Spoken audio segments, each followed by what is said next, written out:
नमस्कार दोस्तों, कैसे हैं आप सभी लोग। आशा करता हूँ बहुत अच्छे होंगे। स्वागत है आपका एक बार फिर से हमारे YouTube चैनल हॉन्टेड हेवंस में।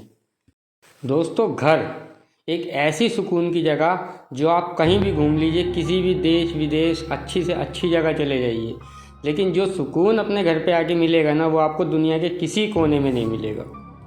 तो आप लोग कहीं भी होंगे, जल्द से जल्द कोशिश ये रहेगी कि अपने घर जाके सुकून की सांस लें। लेकिन ये सिर्फ नॉर्मल लोगों के लिए है।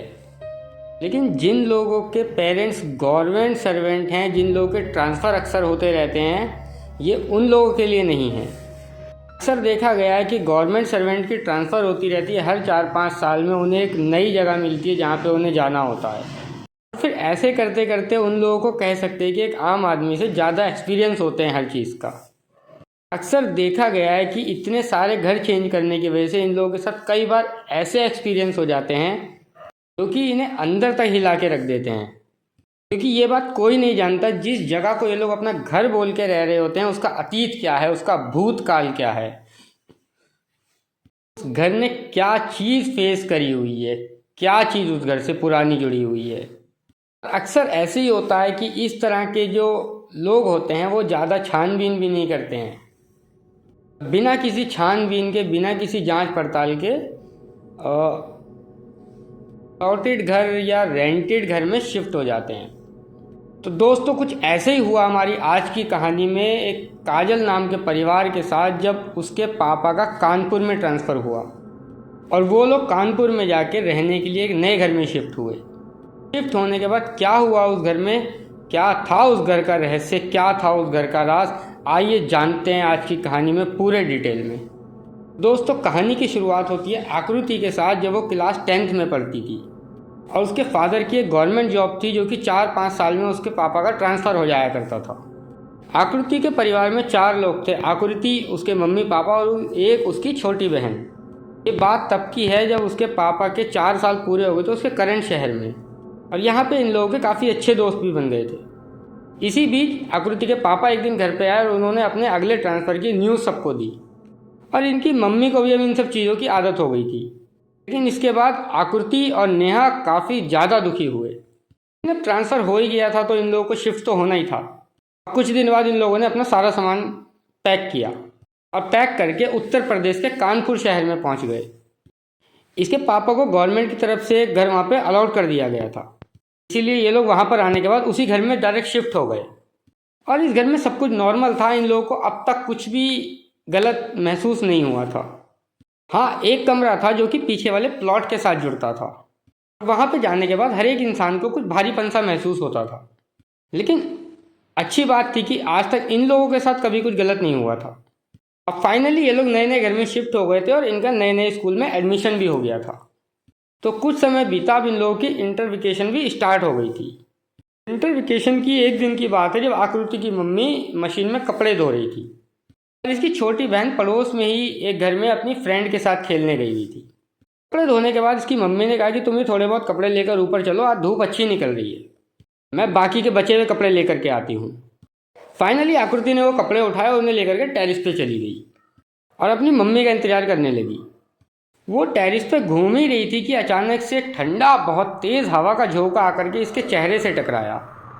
ये देख के उसे थोड़ा सा अजीब लगा, क्योंकि ऊपर हवा बिल्कुल भी नहीं चल रही थी, कोई पत्ता भी नहीं हिल रहा था और दूर दूर तक पेड़ों के पत्ते बिल्कुल शांत थे। थोड़ी देर बाद जब उसकी मम्मी छत पर आई, टेरिस पर आई, तो उसने अपनी मम्मी को सारी बात बताई कि मम्मी, अभी यहाँ पे बहुत तेज़ हवा चल रही थी।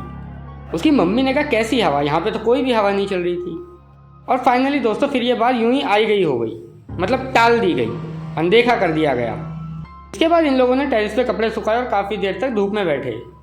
इसके थोड़ी देर बाद ये लोग नीचे चले गए और आकृति अपने कमरे में जाके सोने चली गई। लेकिन ये बात बहुत ही अजीब थी, क्योंकि आकृति जो थी वो बहुत ही रेयर, बहुत ही कम दोपहर में सोया करती थी। अब इसकी मम्मी जो है वो काफ़ी ज़्यादा धार्मिक टाइप की हैं, जो कि सुबह शाम डेली पूजा करती हैं। घर में एक नियम बन जाता है ना, एक अनुशासन बन जाता है। और डेली की तरह इस शाम भी उसकी मम्मी बैठ के मंदिर में पूजा कर रही थी। आकृति भी उनके साथ बैठी हुई थी, लेकिन एक चीज़ का फ़र्क था। जनरली क्या था कि आकृति जो थी वो बहुत ही एनर्जेटिक रहने वाली लड़की थी। आज की जो शाम थी, आकृति वहाँ पे बहुत शांत, बहुत ही थकी हारी, कमज़ोर सी होकर बैठी हुई थी। मानो वो बॉडी के अंदर बहुत कमज़ोरी, बहुत वीकनेस महसूस कर रही है। और जैसे ही इसकी मम्मी की पूजा ख़त्म हुई, आकृति वहाँ से खड़ी हुई और चुपचाप जाकर अपने बेड पर लेट गई। इसकी मम्मी ने जब दोबारा इसके पीछे से जाकर के उसे उठाना चाहा, उसे आवाज़ दी कि क्या हुआ, तो इसने कोई भी जवाब नहीं दिया। इसकी मम्मी ने एक दो बार और आवाज़ दी, लेकिन इसने कोई जवाब नहीं दिया। तो थोड़ी देर बाद इसकी मम्मी ने क्या देखा कि आकृति की आंखों से आंसू बह रहे हैं और इसके शरीर में कोई हलचल नहीं है, कोई भी आवाज़ इसके मुंह से नहीं निकल रही है।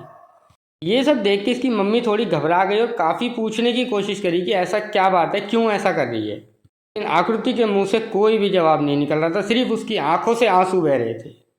मानो वो एक भूत की तरह उस बेड के ऊपर लेटी हुई है, बेजान शरीर को लेके अपने, और लगातार उसकी आंखों से आंसू बहे जा रहे थे। और ये सब देखकर उसकी मम्मी बहुत ज़्यादा घबरा गई और तुरंत उसके पापा को फ़ोन करा और कहा बहुत जल्दी घर पे आ जाओ, बहुत जल्दी से जल्दी घर आने के लिए उसके पापा को कहा। जैसे इसके पापा घर पे आए, ये लोग फ़ौरन आकृति को लेकर के एक डॉक्टर के पास गए। डॉक्टर ने जब आकृति को चेक करा तो बहुत ही ज़्यादा मायूस आवाज़ में कहा कि प्लीज़ आप इसे किसी हॉस्पिटल लेकर के जाइए।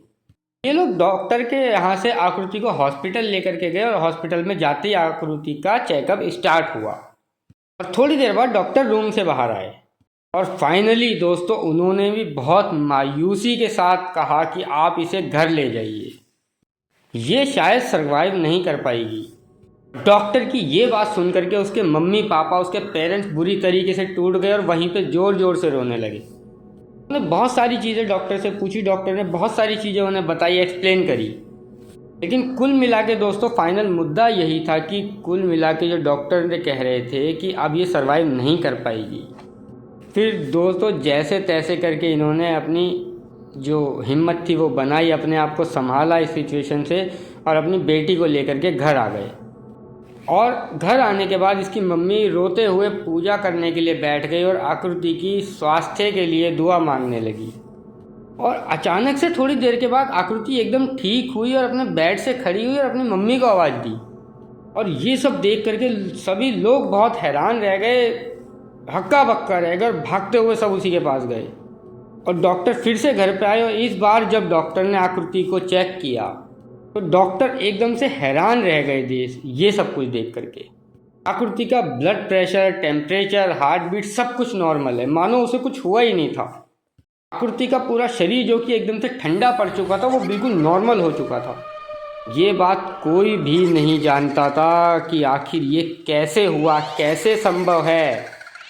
लेकिन सबकी समझ से परे थी ये चीज़, क्योंकि आकृति एकदम नॉर्मल खड़ी हुए के इनसे बात कर रही थी। वो बिल्कुल पहले की तरह खड़ी थी, एनर्जेटिक लेवल के साथ। उसके बाद आकृति की लाइफ जो थी वो पूरी तरीके से बदल गई। लेकिन अचानक से जो आकृति इतनी एनर्जेटिक रहा करती थी, खुश रहा करती थी, वो एकदम से मायूस रहने लगी, गुमसुम रहने लगी बिल्कुल।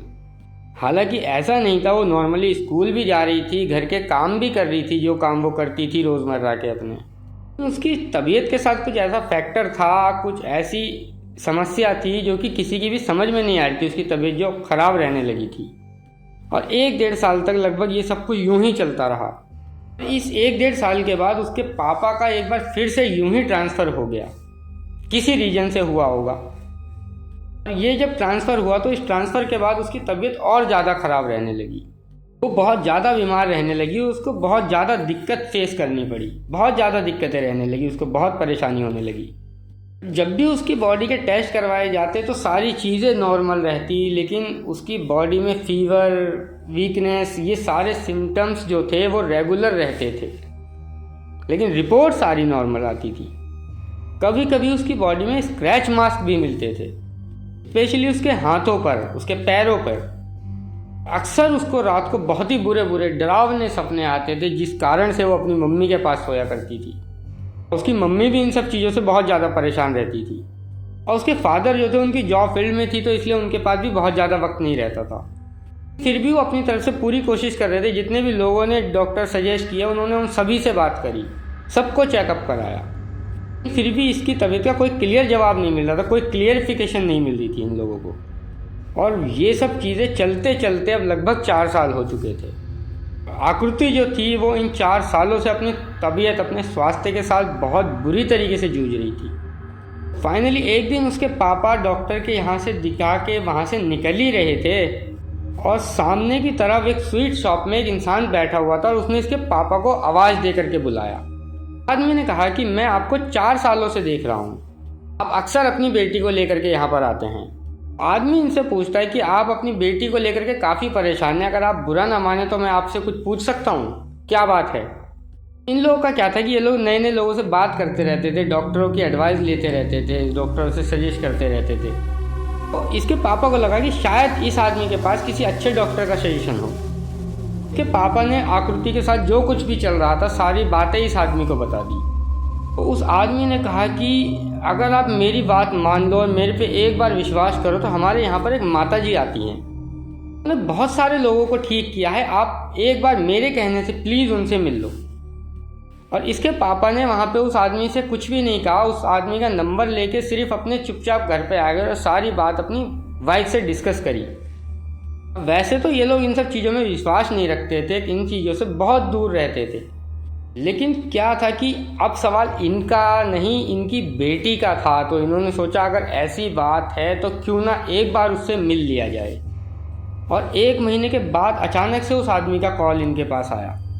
उस आदमी ने इन्हें कहा कि माता जी आई हुई हैं, अगर आप लोग चाहो तो अपनी बेटी को लेकर के आ जाओ। ये माता जी जो थी ये देवी की बहुत बड़ी भक्त थी और इत्तेफाक वाली बात थी कि ये इतनी बड़ी भक्त थी माता की, लेकिन ये पैदाइशी जन्म से ही देख नहीं सकती थी, ब्लाइंड थी। और ये दोनों अपनी बेटी को लेकर के वहाँ पर पहुँचे, माता जी के पास पहुँचे। जैसे ही आकृति माता जी के सामने बैठती है तो वो जो माता जी थी वो आकृति की मम्मी से बोलती हैं कि तुम मानो या ना मानो, तुम जो डेली सुबह शाम पूजा करती हो ना हो, तुम्हारी प्रार्थना ने, तुम्हारी प्रेयर ने ही अब तक तुम्हारी बच्ची को बचा के रखा है। अगर तुम्हारा ईश्वर के प्रति इतना अटूट विश्वास नहीं होता, तुम्हारी पूजा इतनी सच्ची नहीं होती, तो ये जो तुम्हारी बेटी के साथ जुड़ी हुई एंटिटी है ये कोई और नहीं बल्कि मसान है, जो कि कब का तुम्हारी बेटी को ले करके अपने साथ जा चुका होता। उन माता जी ने इन्हें बताया कि बिना इनके कुछ भी बताए कि जब तुम्हारी बेटी ने तुम्हें छत पर बताया था कि एक तेज़ हवा का झोंका इसके फेस पर आके लगा है, वो हवा के झोंके ने जब इसके फेस को छुआ था और इसने तुम्हें वो बात बताई थी, तो तुम्हें इसकी उस बात को अनदेखा नहीं करना चाहिए था, नज़रअंदाज नहीं करना चाहिए था। माता जी ने इन्हें ये भी बताया कि कानपुर में जिस फ्लैट में तुम लोग रहा करते थे, एक्चुअली में उस फ्लैट में कोई भी दिक्कत नहीं थी कि उसके जस्ट पीछे जो एक खुला एरिया था वहाँ पर लोगों के बच्चों को दफनाया जाता था।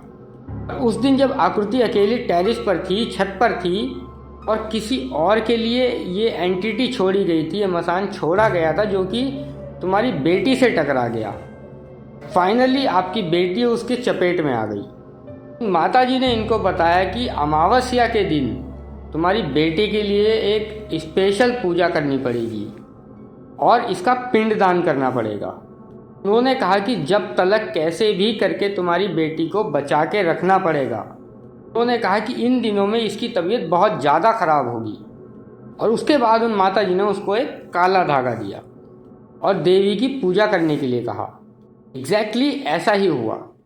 5वें दिन आकृति जो थी वो बहुत ज़्यादा बीमार पड़ गई, उसकी तबीयत बहुत ज़्यादा ख़राब हो गई, उसे बहुत ज़्यादा बुखार हो गया, उसका सर जो था वो बुरी तरीके से दर्द से फट रहा था, उसकी आंखें पूरी तरीके से लाल हो गई थी, मानो खून आंखों में उतर आया हो उसकी।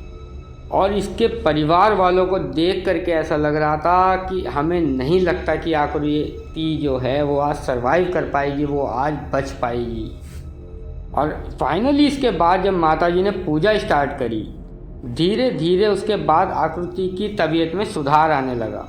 और माताजी की करी गई उस पूजा के बाद वो मसान तो चला गया था, लेकिन उसके जो इफ़ेक्ट थे उसको जाने में काफ़ी लंबा समय लग गया, जो कि धीरे धीरे करके हटा उसके पास से। अक्सर बीच बीच में इन दिनों आकृति की तबीयत ख़राब हो जाया करती थी, उसके हाथों पर, उसके पैरों पर वो स्क्रैच मार्क्स दिखाई देने लगते थे। लेकिन धीरे धीरे करके समय बीता और आकृति की तबीयत सुधरने लगी, ठीक होने लगी। और धीरे धीरे समय के साथ जो था वो सब कुछ ठीक हो गया। आज आकृति बीएसटी कर रही है और एक अच्छी जॉब भी कर रही है और पहले की तरह अपनी एक नॉर्मल लाइफ जी रही है। सिक्योरिटी रीज़न किसी वजह से उन्होंने मना किया था, तो इसीलिए उनका जो नाम है वो इसमें रियल नहीं बताया गया है, मैंने नाम चेंज कर दिया था। और फाइनली ये जो पूरा किस्सा जो था ये आकृति ने खुद मुझे शेयर किया है, कहा कि बताओ सब लोगों को, अच्छी खासी सीख मिलेगी कि कभी आपको कहीं नई जगह पर कुछ भी ऐसा महसूस हो जो कि एक अलग चीज़ हो या सोच से परे की चीज़ हो, तो उस चीज़ को लाइटली ना लिया जाए। तो आज की जो ये कहानी थी आप लोगों को कैसी लगी प्लीज़ कमेंट करके ज़रूर बताइएगा। अगर कहानी अच्छी लगी हो तो लाइक करिए, सब्सक्राइब करना ना भूले, सब्सक्राइब करके बेल आइकन को ज़रूर दबाइए ताकि हमारी हर आने वाली नई कहानी आप लोगों तक पहुंचती रहे। आप लोग स्वस्थ रहिए, हंसते रहिए। और आज के लिए बस इतना ही। गुड नाइट, शुभ रात्रि, शब्बा खैर। और अगर आप लोगों के साथ भी कोई एक ऐसा कोइंसिडेंस हुआ है तो प्लीज़ हमें जीमेल पर या इंस्टाग्राम पर लिखकर भेजिए। हो सकता है हमारा अगला एपिसोड आपकी कहानी के ऊपर बन रहा हो। तो राम राम, जय श्री राम।